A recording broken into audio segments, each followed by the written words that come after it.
ಪದೇ ಪದೇ ದರ ಏರಿಕೆ ಮಾಡ್ತಾ ಇರುವಂತಹ ರಾಜ್ಯ ಕಾಂಗ್ರೆಸ್ ಸರ್ಕಾರದಲ್ಲೂ ಕೂಡ ಒಂದಿಷ್ಟು ಗೊಂದಲ ಇದೆ. ಹೀಗಾಗಿ ದೆಹಲಿ ದಂಡಯಾತ್ರೆ ಕೂಡ ಆರಂಭವಾಗಿದೆ. ದೆಹಲಿಯಲ್ಲಿ ಸಿಗುತ್ತಾ ಪರಿಹಾರ? ರಾಜ್ಯ ಕಾಂಗ್ರೆಸ್ ಗೊಂದಲಕ್ಕೆ ದೆಹಲಿಯಲ್ಲಿ ಸಿಗುತ್ತಾ ಪರಿಹಾರ? 10 ಹಲವು ವಿಚಾರಗಳನ್ನು ಹೊತ್ತು ಸಿಎಂ ಡಿಸಿಎಂ ದೆಹಲಿ ಪ್ರವಾಸವನ್ನು ಕೈಗೊಂಡಿದ್ದಾರೆ. ಇವತ್ತಿನಿಂದ CM Siddaramaiah, DCM DK Shivakumar ದೆಹಲಿಯ ಟೂರ್ ಇರುತ್ತೆ. ಬೆಳಗ್ಗೆ 11 ಗಂಟೆಗೆ ದೆಹಲಿಗೆ ಹೋಗ್ತಾರೆ ಸಿಎಂ ಡಿಸಿಎಂ. ಆಲ್ಮೋಸ್ಟ್ 4 ಗಂಟೆಗೆ ಹುಬ್ಬಳ್ಳಿಯಿಂದ ತೆರಳಿ 6 ಗಂಟೆಗೆ ದೆಹಲಿ ತಲುಪ್ತಾರೆ ಡಿಸಿಎಂ ಡಿಕೆ ಶಿವಕುಮಾರ್. ದೆಹಲಿ ಕಾವೇರಿ ಕರ್ನಾಟಕ ಕಚೇರಿಗಳನ್ನು ಕೂಡ ಉದ್ಘಾಟನೆ ಮಾಡಬೇಕಾಗಿರುವಂಥದ್ದು. ಸಿಎಂ ಸಿದ್ದರಾಮಯ್ಯನವರು ಜೊತೆಗೆ ಡಿಸಿಎಂ ಡಿಕೆ ಶಿವಕುಮಾರ್ ಅವರ ಈ ದೆಹಲಿಯ ಪ್ರವಾಸ ಪೂರ್ವ ನಿರ್ಧರಿತ, ಜೊತೆಗೆ ಒಂದಿಷ್ಟು ಕುತೂಹಲ. ಯಾಕೆ ಕುತೂಹಲ ಅಂತ ಹೇಳಿದ್ರೆ, ಈ ಎಲ್ಲ ನಾಯಕರು ಹೋಗ್ತಾ ಇರುವಂಥದ್ದು ಕಾವೇರಿ ಕರ್ನಾಟಕ ಭವನ ಉದ್ಘಾಟನೆಯ ಕಾರ್ಯಕ್ರಮಕ್ಕಾಗಿ. ಆದರೆ ಸತೀಶ್ ಜಾರಕಿಹೊಳಿ ಅವರು ಸಾಥ್ ಕೊಡ್ತಾ ಇದ್ದಾರೆ, ಈಶ್ವರ್ ಖಂಡ್ರೆ ಅವರು ಇದ್ದಾರೆ. ರಾಷ್ಟ್ರ ರಾಜಧಾನಿಗೆ ಶಿಫ್ಟ್ ಆಗಿದೆ ರಾಜ್ಯ ರಾಜಕಾರಣ. CM DCM minute to minute programme ಕೂಡ ಜಾಸ್ತಿ ಆಗಿದೆ. ಕಾವೇರಿ ಕರ್ನಾಟಕ ಭವನ ಉದ್ಘಾಟನೆ ಕಾರ್ಯಕ್ರಮಕ್ಕಾಗಿ ಸಿದ್ದರಾಮಯ್ಯನವರು ಹೋಗ್ತಾ ಇದ್ದಾರೆ. ಕಾರ್ಯಕ್ರಮದ ಬಳಿಕ ಪಕ್ಷದ ಮುಖಂಡರ ಜೊತೆ ಸಭೆಯನ್ನು ನಡೆಸುತ್ತಾರೆ. ಏಪ್ರಿಲ್ 3ಕ್ಕೆ ಎಐಸಿಸಿ ನಾಯಕರ ಜೊತೆ ಸಿಎಂ ಡಿಸಿಎಂ ಮೀಟಿಂಗ್ ಇದೆ. ಖರ್ಗೆ, ವೇಣುಗೋಪಾಲ್, ಸುರ್ಜೇವಾಲಾ ಜೊತೆ ಈ ಉಭಯರು ಕೂಡ ಮಾತುಕತೆಯನ್ನು ನಡೆಸುತ್ತಾರೆ. ಕರ್ನಾಟಕ ಭವನ ಉದ್ಘಾಟನೆಯ ಕಾರ್ಯಕ್ರಮ ಇದೆ ದೆಹಲಿಯಲ್ಲಿ. ಸಿಎಂ ಸಿದ್ದರಾಮಯ್ಯರು, ಡಿಸಿಎಂ ಡಿಕೆ ಶಿವಕುಮಾರ್ ಅವರು ಹೋಗ್ತಾ ಇದ್ದಾರೆ.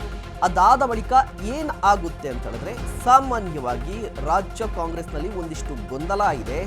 ಹೀಗಾಗಿ ಕಾಂಗ್ರೆಸ್ನ ವರಿಷ್ಠರನ್ನ ಭೇಟಿಯಾಗ್ತಾರೆ ಎಐಸಿಸಿ ಅಧ್ಯಕ್ಷರು ಮಲ್ಲಿಕಾರ್ಜುನ ಖರ್ಗೆ ಅವರನ್ನ, ಜೊತೆಗೆ ಪ್ರಧಾನ ಕಾರ್ಯದರ್ಶಿ ವೇಣುಗೋಪಾಲ್, ರಾಜ್ಯ ಕಾಂಗ್ರೆಸ್ನ ಉಸ್ತುವಾರಿ ರಣದೀಪ್ ಸಿಂಗ್ ಸುರ್ಜೇವಾಲಾ ಅವರನ್ನ ಭೇಟಿಯಾಗಿ ಮಾತುಕತೆಯನ್ನು ನಡೆಸ್ತಾರೆ. ಹಾಗಾದ್ರೆ ಏನು ಮಾತುಕತೆ ನಡೆಸ್ತಾರೆ, ಯಾವ ವಿಚಾರಕ್ಕೆ ಮಾತುಕತೆಯನ್ನು ನಡೆಸ್ತಾರೆ ಅಂತ ಹೇಳಿದ್ರೆ, ಸದ್ಯ ಖಾಲಿ ಇರುವಂತಹ 4 ಸ್ಥಾನಗಳಿಗೆ ಎಂಎಲ್ಸಿಗಳ ಆಯ್ಕೆ ಕಾಂಗ್ರೆಸ್ಗೆ ಈಗ ಕಗ್ಗಂಟು. ನೋಡಿ, ಒಂದು ಕೆಪಿಸಿಸಿ ಕುರ್ಚಿ ಫೈಟ್ ಭವಿಷ್ಯ ನಿರ್ಧಾರ ಆಗುತ್ತಾ? ಈಗಾಗಲೇ ಹಲವು ಮಾಹಿತಿಯನ್ನ ಪಡೆದಿದೆ ಕಾಂಗ್ರೆಸ್ನ ಹೈಕಮಾಂಡ್. ಪ್ರಬಲ ಆಕಾಂಕ್ಷಿಗಳ ಜೊತೆ 1-to-1 ಮಾತುಕತೆ ಕೂಡ ನಡೆದಿದೆ. ಪ್ರಾಥಮಿಕ ಹಂತದ ಮಾತುಕತೆಯನ್ನು ನಡೆಸಿದ್ದಾರೆ ವರಿಷ್ಠರು. ಸತೀಶ್ ಜಾರಕಿಹೊಳಿ, ಖಂಡ್ರೆ, ಎಂಬಿ ಪಾಟೀಲ್ರು, ಶರಣು ಪ್ರಕಾಶ್, ಸಂತೋಷ್ ಲಾಡ್, ತುಕಾರಾಂ, ಅಪ್ಪಾಜಿ, ನಾಡಗೌಡರು, ಸುರೇಶ್ ಅವರ ನಡುವೆ ಕುರ್ಚಿಯ ಫೈಟ್ ಇದೆ. ನೋಡಿ, ಒಂದು ಈ ದೆಹಲಿ ದಂಡಯಾತ್ರೆಯ ಮೊದಲ ಅಜೆಂಡಾ ಕೆಪಿಸಿಸಿ ಅಧ್ಯಕ್ಷರ ಬದಲಾವಣೆ. ಯಾಕೆ ಅಂದರೆ, ಒಂದಿಷ್ಟು ಗೊಂದಲ ಇದೆ ಈ ಕೆಪಿಸಿಸಿ ಅಧ್ಯಕ್ಷರ ಬದಲಾವಣೆ ವಿಚಾರಕ್ಕೆ ಸಂಬಂಧಪಟ್ಟನೆ. ಕಾಂಗ್ರೆಸ್ನಲ್ಲಿ ಕೊತ್ತ ಅಂತ ಕುದೀತಾ ಇದ್ದಾರೆ ಒಂದಿಷ್ಟು ಮಂದಿ. ಹೀಗಾಗಿ ಒಂದಿಷ್ಟು ಮಾಹಿತಿಯನ್ನು ಕಾಂಗ್ರೆಸ್ನ ಹೈಕಮಾಂಡ್ ಪಡೆದುಕೊಂಡಿದೆ. ಜೊತೆಗೆ ಯಾರೆಲ್ಲ ಆಕಾಂಕ್ಷಿಗಳಿದ್ದಾರೆ ಅವ್ರ ಜೊತೆ 1-to-1 ಮೀಟಿಂಗ್ ಕೂಡ ಆಗಿದೆ. Satish Jarkiholi front line runner ಆಗಿದ್ದಾರೆ.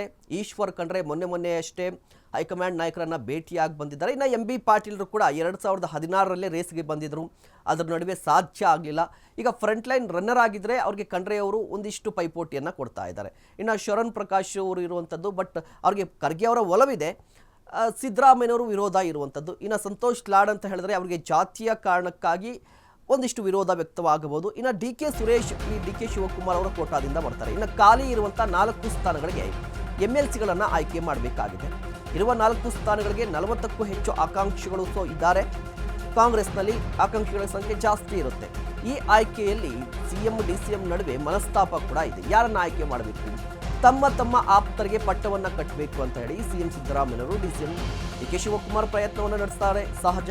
ಆದರೆ ಭವಿಷ್ಯ ಇರುವ ನಾಯಕರ ಹುಡುಕಾಟದಲ್ಲಿದೆ ಹೈಕಮಾಂಡ್. ಖಾಲಿ ಇರುವಂಥ 4 ಸ್ಥಾನಗಳಿಗೆ ಎಂಎಲ್ಸಿಗಳನ್ನು ಆಯ್ಕೆ ಮಾಡಬೇಕಾಗಿದೆ. ನೋಡಿ, ಎಂಎಲ್ಸಿ ಆಯ್ಕೆ 20 ತಿಂಗಳಾಯಿತು ಕಾಂಗ್ರೆಸ್ ಸರ್ಕಾರ ಬಂದು. ಈಗಿದ್ರೂ ಕೂಡ ಎಂಎಲ್ಸಿ ಆಯ್ಕೆ ನಡೆದಿಲ್ಲ. ಯಾಕೆ ಅಂತ ಹೇಳಿದ್ರೆ, ಇಲ್ಲಿ ಸಿದ್ದರಾಮಯ್ಯನವರು ಜೊತೆಗೆ ಡಿಸಿಎಂ ಡಿಕೆ ಶಿವಕುಮಾರ್ ಅವರ ನಡುವೆ ಒಂದಿಷ್ಟು ಗುದ್ದಾಟ ಇದೆ. ಇದರ ನಡುವೆ ಹೈಕಮಾಂಡ್ ಒಂದು ಪ್ಲಾನ್ ಅನ್ನು ಹಾಕಿಕೊಂಡಿರುವಂಥದ್ದು, ಮುಖ್ಯವಾಗಿ ಭವಿಷ್ಯದ ನಾಯಕರನ್ನು ಹುಡುಕ್ತಾ ಇದೆ ಅಂತ ಹೇಳಿ. ಇದರ ಜೊತೆಗೆ ಸಚಿವ ಸಂಪುಟ ಪುನರ್ರಚನೆಯ ಬಗ್ಗೆ ಕೂಡ ಚರ್ಚೆ ನಡೆಸುವ ಸಾಧ್ಯತೆ ಇದೆ. ಸಚಿವ ಸಂಪುಟ ಪುನರ್ರಚನೆ ಬಗ್ಗೆ ಕೂಡ ಚರ್ಚೆ ನಡೆಸುವ ಸಾಧ್ಯತೆ ಇರುವಂಥದ್ದು. ಸಂಪುಟಕ್ಕೆ ಸರ್ಜರಿ ಆಗುತ್ತಾ ಇಲ್ವಾ ಗೊತ್ತಿಲ್ಲ, ಬಟ್ ಕ್ಯಾಬಿನೆಟ್ ರೀಶಫಲ್ ಮಾಡುವ ವಿಚಾರಕ್ಕೆ ಸಂಬಂಧಪಟ್ಟಂತೆ ಭಿನ್ನಾಭಿಪ್ರಾಯ ಇದೆ. 2 ವರ್ಷಕ್ಕೆ ಕ್ಯಾಬಿನೆಟ್ ರೀಶಫಲ್ ಅಂತ ಹೇಳಿದ್ರು ಸಿಎಂ ಸಿದ್ದರಾಮಯ್ಯನವರು. ಡಿಕೆ ಶಿವಕುಮಾರ್ ಅವರು ಬೇಡ ಅಂತ ಹೇಳ್ತಾ ಇದ್ದಾರೆ. ಆದರೆ 2 ವರ್ಷದ ಬಳಿಕ ಸಂಭ್ರಮಾಚರಣೆ ಬೇಕು ಅಂತ. ಇಲ್ಲಿ ನೋಡಿ, ಸಿದ್ದರಾಮಯ್ಯನವರು ಪುನರ್ರಚನೆ ಬೇಕು ಅಂತ ಒತ್ತಾಯವನ್ನು ಮಾಡ್ತಾರೆ, ಒಂದಿಷ್ಟು ತಮ್ಮದೇ ಆದಂಥ ವಾದವನ್ನು ಮಂಡಿಸ್ತಾರೆ. ಆದರೆ ಡಿಕೆ ಶಿವಕುಮಾರ್ ಅವರು ವಿರೋಧವನ್ನು ವ್ಯಕ್ತಪಡಿಸ್ತಾ ಇದ್ದಾರೆ. ಈಗ ಸ್ಥಳೀಯ ಚುನಾವಣೆಗಳು ಬರ್ತಾ ಇದೆ, ಹೀಗಾಗಿ ಇಂತಹ ಸಂದರ್ಭದಲ್ಲಿ ಸಚಿವ ಸಂಪುಟ ಪುನರ್ರಚನೆ ಬೇಡ ಅಂತೇಳಿ. ಇಫ್ ಇನ್ ಕೇಸ್ ಏನಾದರೂ ಸಚಿವರ ಬದಲಾವಣೆ ಆಗುತ್ತೆ ಅಂತ ಹೇಳಿದ್ರೆ ಒಂದು ಶಾರ್ಟ್ ಲಿಸ್ಟ್ ಕೂಡ ಹೈಕಮಾಂಡ್ ಮಾಡ್ಕೊಂಡಿರುವಂಥದ್ದು. ಆ ಶಾರ್ಟ್ ಲಿಸ್ಟ್ ಪ್ರಕಾರ 7ರಿಂದ 8 ಸಚಿವರಿಗೆ ಕೋಕ್ ಕೊಡುವ ಸಾಧ್ಯತೆ ಇರುವಂಥದ್ದು, ಗೇಟ್ ಪಾಸ್ ಕೊಡುವ ಸಾಧ್ಯತೆ ಇದೆ, ಹೊಸಗರಿಗೆ ಅವಕಾಶ ಕೊಡುವ ಸಾಧ್ಯತೆ ಕೂಡ ದಟ್ಟವಾಗಿ ಕಾಣಿಸ್ತಾ ಇದೆ.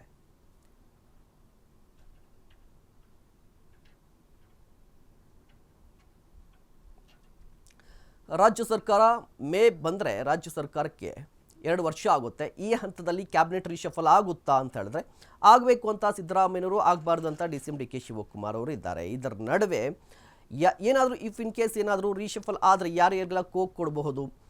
7ರಿಂದ 8 ಮಂದಿಯ ಶಾರ್ಟ್ ಲಿಸ್ಟನ್ನು ದೆಹಲಿ ಹೈಕಮಾಂಡ್ ನಾಯಕರು ಇಟ್ಕೊಂಡಿದ್ದಾರೆ. ಅದಕ್ಕೆ ಸಿದ್ದರಾಮಯ್ಯನವರು ಓಕೆ ಅಂತಾರ, ಡಿಕೆ ಶಿವಕುಮಾರ್ ಓಕೆ ಅಂತಾರ. ಹೀಗಾಗಿ ಸಾಕಷ್ಟು ಪ್ರಹಸನ ನಡೀಬೇಕಾಗಿದೆ ದೆಹಲಿಯಲ್ಲೂ ಕೂಡ.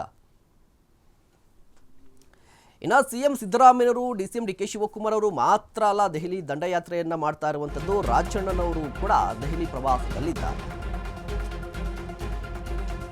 ರಾಜಣ್ಣರಿಂದಲೂ ಕೂಡ ದೆಹಲಿ ಟೂರ್ ಇದೆ. ಹೈಕಮಾಂಡ್ ಮುಂದೆ ಹನಿ ಟ್ರ್ಯಾಪ್ ವಿಚಾರ ಚರ್ಚೆ ನಡೆಸುವ ಸಾಧ್ಯತೆ ಇದೆ.